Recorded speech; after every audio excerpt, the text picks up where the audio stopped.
Hello बच्चों, biology वाला channel पे आप सभी का स्वागत है। मैं हूं डॉक्टर हरिओम तंगवार और हमने पिछले टर्म पे रिप्रोडक्शन इन ऑर्गेनिज्म चैप्टर की शुरुआत की थी और मैंने आपसे कहा था कि हम डेली बेसिस पर इसकी वीडियोस को अपलोड करते रहेंगे। तो पिछले टर्म पे हमने रिप्रोडक्शन इन ऑर्गेनिज्म चैप्टर के शुरुआत के टॉपिक को डिस्कस किया था। आज उसके बाद के टॉपिक को हम डिस्कस करेंगे। सेक्सुअल रिप्रोडक्शन हम पढ़ चुके हैं, अब हम सेक्सुअल रिप्रोडक्शन को डिस्कस करेंगे बेटा। तो देखिए सेक्सुअल रिप्रोडक्शन की बात करें तो यहाँ पर मेल और फीमेल गैमीट का बेटा फॉर्मेशन होता है। या तो इन गैमीट का फॉर्मेशन एक ही इंडिविजुअल के अंदर होता है या फिर डिफरेंट इंडिविजुअल के अंदर होता है और ये डिफरेंट इंडिविजुअल अपोजिट सेक्स के होते हैं, यानी एक मेल होता है और एक फीमेल होता है।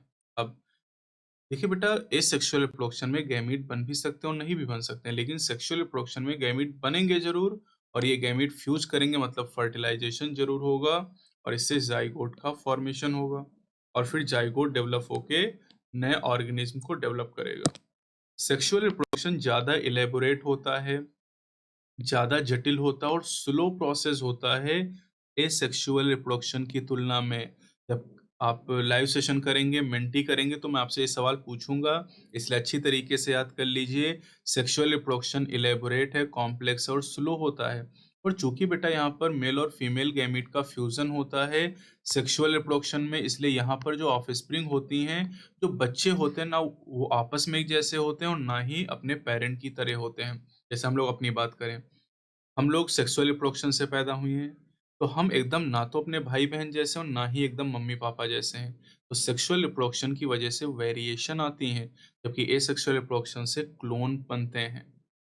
अब बेटा अगर हम प्लांट की, एनिमल की और फंजाई की बात करें, तो इनमें एक्सटर्नल मॉर्फोलॉजी में बहुत सारा अंतर है। इंटरनल स्ट्रक्चर यानी एनाटॉमी में बहुत सारे डिफरेंसेस पाए जाते हैं। इनकी फिजियोलॉजी में बहुत सारे डिफरेंसेस होते हैं, लेकिन लेकिन जब फंजाई, प्लांट और एनिमल सेक्सुअल रिप्रोडक्शन करते हैं, तो इनमें एक जैसा पैटर्न पाया जाता है। यानी सभी में प्री फर्टिलाइजेशन इवेंट होता है, फर्टिलाइजेशन इवेंट होता है और पोस्ट फर्टिलाइजेशन इवेंट पाए जाते हैं। सभी ऑर्गेनिज्म जो सेक्सुअल रिप्रोडक्शन करना चाहते हैं, उनको सेक्सुअल रिप्रोडक्शन करने से पहले ग्रोथ की एक सर्टेन फेज प्राप्त करनी पड़ेगी, उन्हें मैच्योर होना पड़ेगा और जब वो मैच्योर होंगे तब सेक्सुअली रिप्रोड्यूस कर पाएंगे।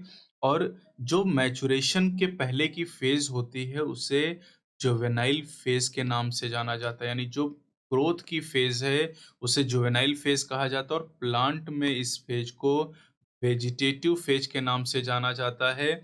अलग-अलग ऑर्गेनिज्म में जो जुवेनाइल या वेजिटेटिव फेज है, ये वेरिएबल ड्यूरेशन की होती है। बेटा जो भी ऑर्गेनिज्म सेक्सुअल रिप्रोडक्शन करते हैं उनकी लाइफ में 3 फेज होती हैं। एक जुवेनाइल फेज होती है, दूसरी रिप्रोडक्टिव फेज होती है और तीसरी सेनेसेंट फेज होती है। तो जब जुवेनाइल या वेजिटेटिव फेज खत्म होती है तब शुरुआत होती है रिप्रोडक्टिव फेज। और हायर प्लांट यानी एंजियोस्पर्म में रिप्रोडक्टिव फेज को आसानी से पहचाना जा सकता है। जब उनमें फ्लावर निकले तो आप कहें कि उनकी रिप्रोडक्टिव फेज शुरू हो चुकी है। जैसे आपने गेंदे का प्लांट गमले में लगा रखा है, तो जब उसमें फूल आया तो आपने कहा अब इसकी रिप्रोडक्टिव फेज शुरू हो गई है। फूल आने से पहले उसकी वेजिटेटिव फेज चल रही थी। अब बेटा लाइफ स्पैन के आधार पे प्लांट 3 तरह के होते हैं। एक को एनुअल कहते हैं, दूसरे बाइनियल टाइप के होते हैं और तीसरे पेरिनियल टाइप के बेटा प्लांट होते हैं। एनुअल वो होते हैं जो 1 सीजन तक ग्रो करते हैं, बाइनियल 2 सीजन तक ग्रो करते हैं और पेरिनियल कई साल तक ग्रो करते हैं। अब एनुअल और बाइनियल की बेटा बात करें तो इनमें क्लियर कट वेजिटेटिव, रिप्रोडक्टिव और सेनेसेंट फेजेस पाई जाती हैं। लेकिन अगर हम पेरिनियल स्पीशीज की बात करें, जैसे मैंगो की बात करें, तो वहाँ पर इन तीनों फेजेस को डिफाइन करना, क्लियरली डिफाइन करना थोड़ा-सा कठिन होता है। साथ ही साथ कुछ बेटा प्लांट ऐसे होते हैं जिनमें अनयूजुअल, असाधारण फ्लावरिंग फिनोमिनन प्रेज़ेंट होता है। असाधारण मतलब सबसे अलग फिनोमिनन इनमें पाया जाता है। जैसे अगर बेटा हम बम्बू की बात करें, बाँस के बारे में, तो बम्बू फ्लावरिंग करता है पूरी ज़िंदगी में केवल 1 बार। जनरली 50 से 100 साल की उम्र के बाद ये फ्लावरिंग करता है और लार्ज नंबर में फ्रूट और सीड प्रोड्यूस करके इस डाई कर जाता है। दूसरा जो बेटा अनयूजुअल फ्लावरिंग का एग्जाम्पल है बेटा, वो है स्ट्रोबिलंथस कुंथियाना, नीलकरोंजी कहते हैं, जो 12 साल में एक बार फ्लावरिंग करता है और देखिए यहाँ पर तो एनसीईआरटी लिखा कि पिछली बार फ्लावरिंग सितंबर-अक्टूबर 2006 में हुई थी। लेकिन बेटा ये एनसीईआरटी जो आप पढ़ रहे हैं ये 2004-5 में लिखी गई, इसलिए 2006 के आसपास लिखी गई है और इसीलिए यहाँ पर डेटा आपको दिया गया। लेकिन बेटा अब 2006 के बाद 12 साल के बाद 2018 में फिर से फ्लावरिंग हो चुकी है। तो रिसेंट फ्लावरिंग सितंबर-अक्टूबर 2018 में हो चुकी है और ये मेनली पाया जाता है hilly areas of Kerala, Karnataka and Tamil Nadu. मेंटी में लाइव सेशन में हम क्वेश्चन करेंगे बेटा, ध्यान रखिएगा। और इसके जो फ्लावर होते हैं ये ब्लू कलर के होते हैं। बेटा अगर आप चैनल पे नए हैं तो चैनल को सब्सक्राइब ज़रूर करेंगे, वीडियो को लाइक करेंगे और ज़्यादा से ज़्यादा बच्चों को शेयर करेंगे। अब बेटा एनिमल की अगर हम बात करें तो एनिमल में जब जुवेनाइल फेज खत्म होती है तो उसके बाद एक्टिव रिप्रोडक्टिव बिहेवियर के पहले कई मार्फोलॉजिकल और फिजियोलॉजिकल चेंजेस आते हैं। और जो रिप्रोडक्टिव फेज है ये भी अलग-अलग ऑर्गेनिज्म में अलग-अलग ड्यूरेशन की होती है।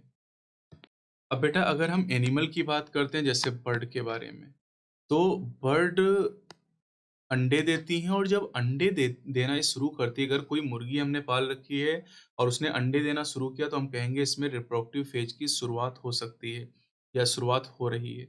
अब यहाँ पर बेटा ये चीज़ ध्यान रखनी कि जो बर्ड नेचर में रहती, मतलब जिन बर्ड को हमने पाला नहीं है, जो बर्ड अपने नेचुरल हैबिटाट में रहती, जब वो अंडे देती हैं तो वो सीजन में एक अंडे देती, सीजनली अंडे देती हैं।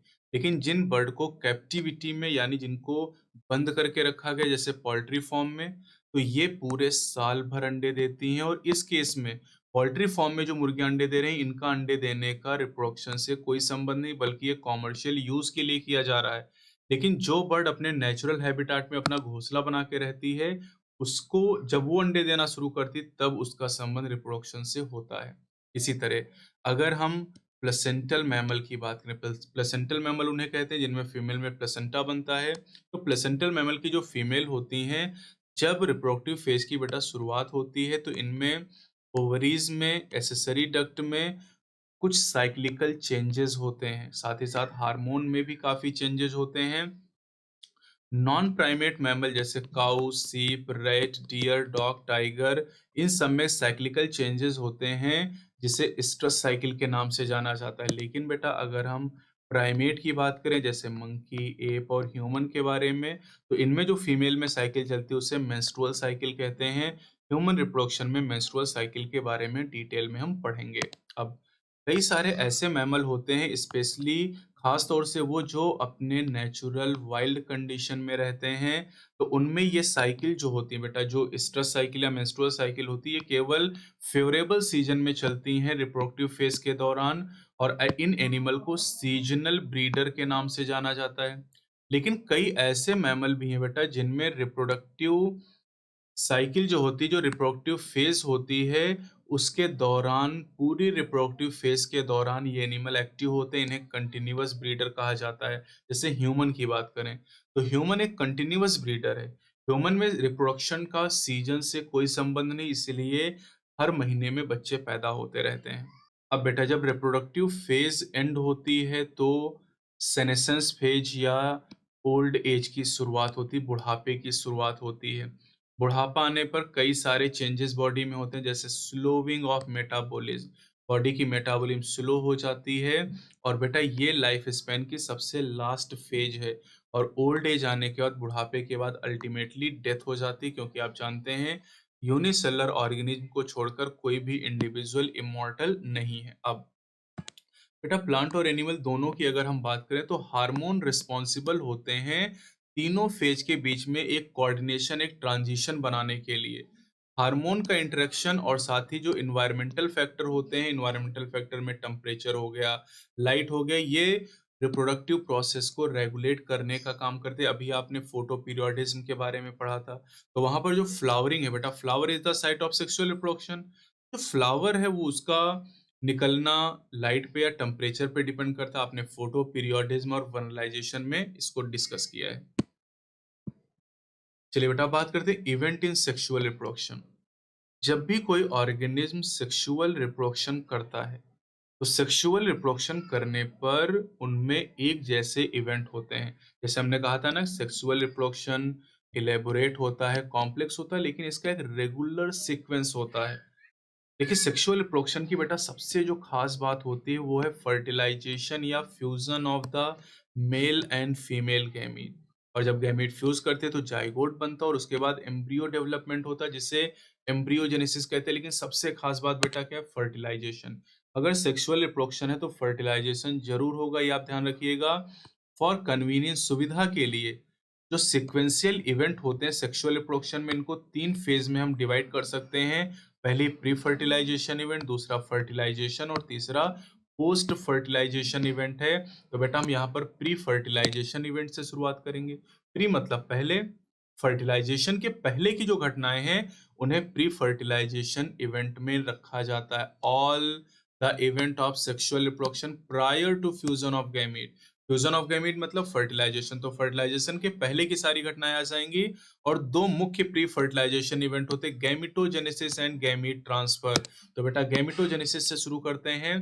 गैमिटोजेनेसिस का मतलब होता है process of formation of two type of gamete, male and female. तो मेल और फीमेल गैमीट के फॉर्मेशन को गैमिटोजेनेसिस कहते हैं। नीट में लगातार पूछा था। और गैमीट हमेशा हैप्लॉइड सेल होते हैं। गैमीट हमेशा हैप्लॉइड सेल हैं ऑलवेज, इस बात को आप अच्छी तरीके से ध्यान रखिएगा। अब बेटा कुछ एल्गी की अगर हम बात करते हैं, यहाँ पर दो गैमीट आपस में इतने सिमिलर होते हैं कि आप उन्हें कैटेगराइज नहीं कर सकते हैं मेल और फीमेल गैमीट में। ऐसे गैमीट को होमोगैमीट या आइसोगैमीट कहा जाता है। लेकिन अगर हम ज़्यादातर सेक्सुअली रिप्रोड्यूसिंग ऑर्गेनिज्म की बात करें तो वहाँ पर दो डिफरेंट टाइप के गैमीट बनते हैं। इन्हें हेट्रोगैमीट के नाम से जाना जाता है। हेट्रोगैमेटिक कंडीशन में जो मेल गैमीट होता है उसे एंथ्रोजॉइड या स्पर्म कहते हैं। और फीमेल गैमीट को एग या ओवम के नाम से जाना जाता है। जैसे बेटा यहाँ पे फिगर आप देखिएगा, तो यहाँ पर आप देखिए दो गैमीट आपको दिखाई गए, लेकिन आप इनको पहचान नहीं सकते कि कौन सा मेल गैमीट कौन सा फीमेल गैमीट है। तो ये आइसोगैमीट कंडीशन है जो क्लेडोफोरा में पाई जाती है। ध्यान रखिएगा, क्लेडोफोरा एक ग्रीन एल्गा है और इसमें आइसोगैमेटिक कंडीशन पाई जाती है।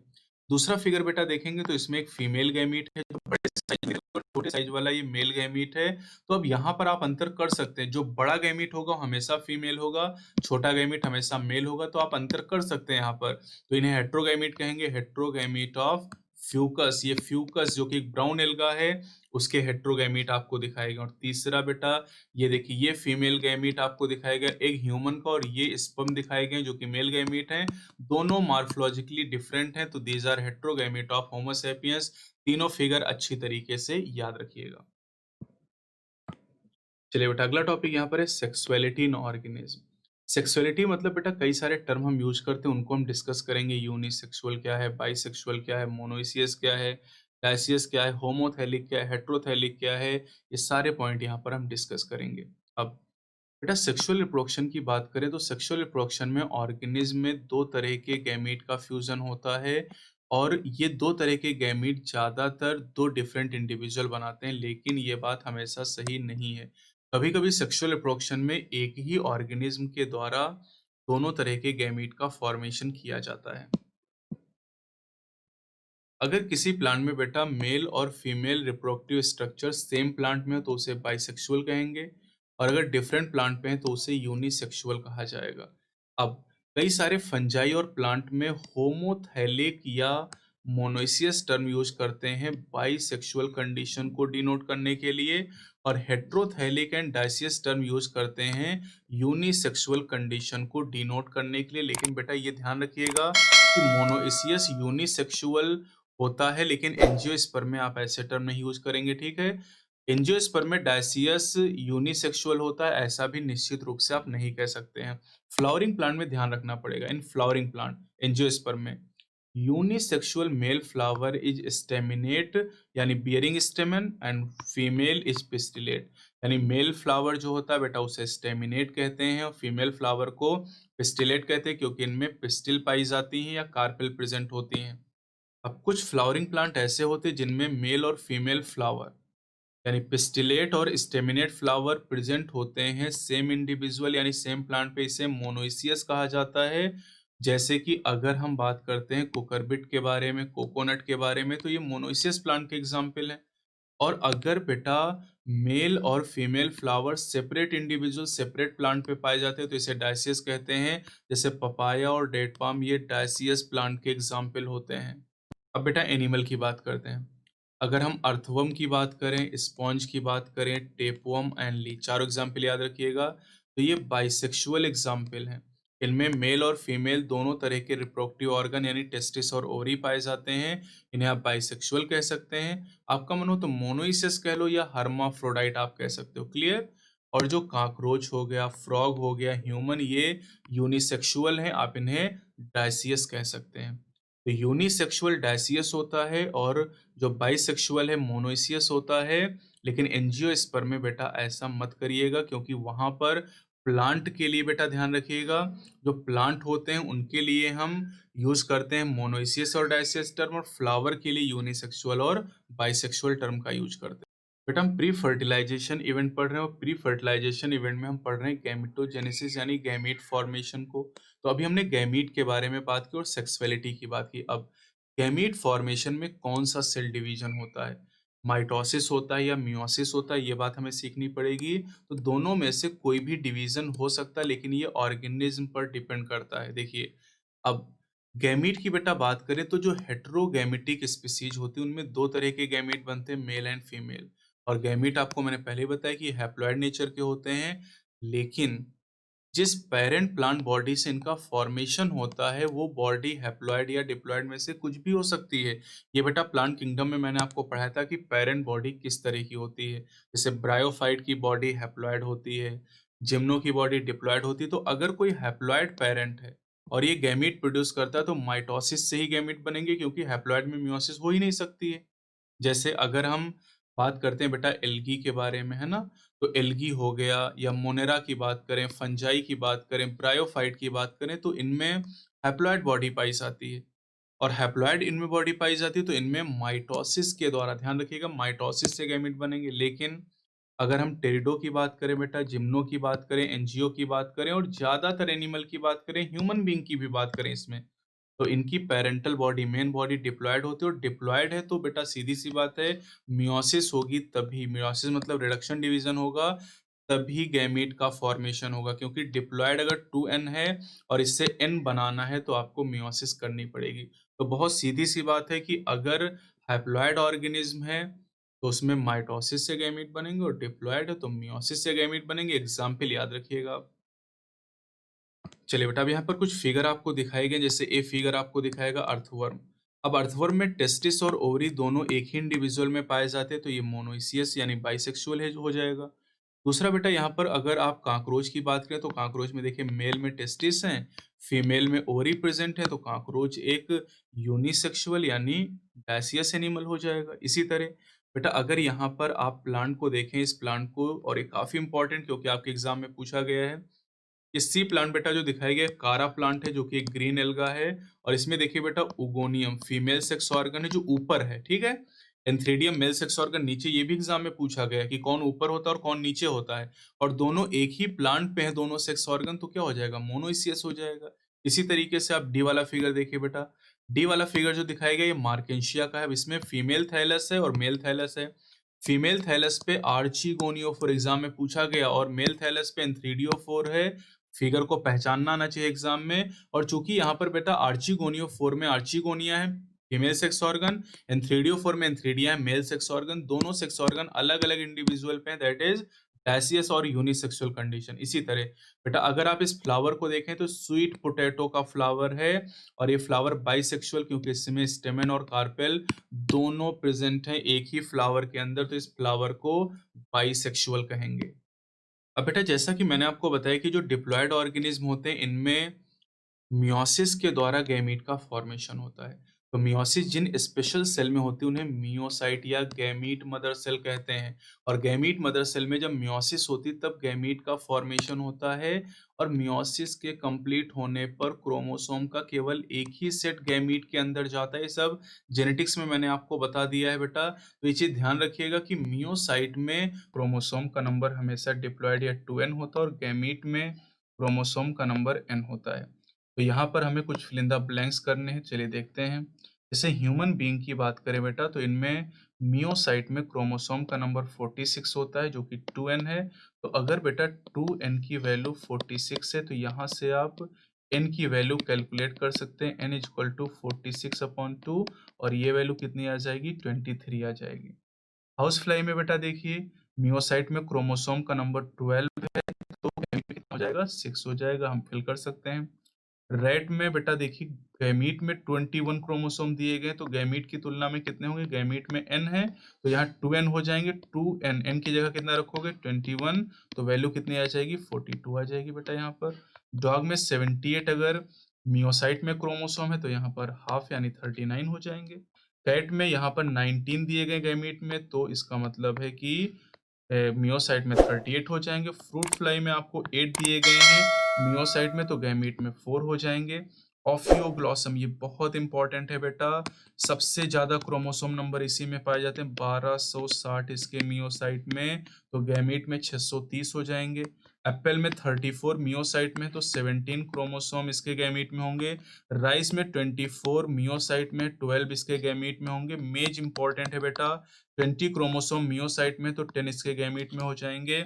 इसी तरह पोटैटो की बात करें तो पोटैटो में बेटा 48 क्रोमोसोम होते हैं मियोसाइट में, तो 24 हो जाएंगे इसके गैमीट में। बटरफ्लाई बहुत इंपॉर्टेंट, 380 क्रोमोसोम इसके मियोसाइट में है, तो 190 हो जाएंगे इसके गैमीट में। और अनियन भी बहुत ज्यादा इंपॉर्टेंट है, यहाँ पर बेटा अनियन में 16 क्रोमोसोम होते हैं मियोसाइट में, और 8 क्रोमोसोम गैमीट में होंगे। तो अब दोनों चीजें मत रटिएगा, ठीक है, आपको क्या करना है बेटा, ध्यान दीजिएगा, आपको केवल क्रोमोसोम नंबर मियोसाइट में याद करना होगा, ठीक है, और गैमीट में पूछा जाएगा तो आपको बस इसका हाफ कर देना है। दोनों याद करोगे तो कंफ्यूजन हो जाएगा, तो यहाँ पर आप मियोसाइट यानी हमेशा डिप्लॉयड नंबर को याद करेंगे।